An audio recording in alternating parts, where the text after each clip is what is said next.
तपाईलाई एउटा दामी कुरा भन्न चाहन्छु।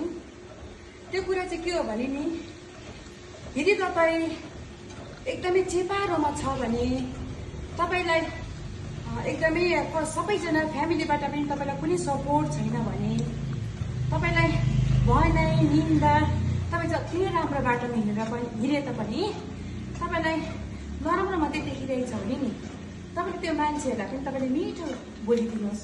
किनभनेदेखि उसले मलाई मन परायो कि मन पराएन, उसले मलाई हेऱ्यो कि हेरेन भन्ने कुरा चाहिँ हामीले सोच्नु हुँदैन। हामीले चाहिँ आफ्नो लाइफलाई आफूले सेट गरेर हिँड्नुपर्छ। त्यसै कारणले गर्दा तपाईँ जिम जानुहोस्, जिम गयो भने पनि तपाईँको माइन्ड सेट हुन्छ। अनि तपाईँ आफूलाई कस्तो लुगा लगाउनु मनपर्छ लगाउनुहोस्। मलाई चाहिँ यो सबै कुराहरू मेरो परमेश्वरले दिनुभयो। किनभनेदेखि मैले चाहिँ परमेश्वरको बाटो हेरेर हिँडेँ।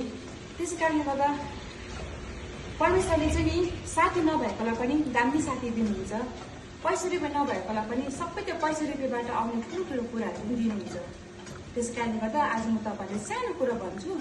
यदि तपाईँहरूले परमेश्वरको कुरा गर्यो भनेर चाहिँ तपाईँहरूले यदि परमेश्वरलाई नचिन्नु भएको, तपाईँहरू जति पनि छोराछोरीहरू हुनुहुन्छ नि, उल्टा चाहिँ नसोच्नुहोस्, तपाईँहरूले गलत अर्थ चाहिँ नलगाउनुहोस्।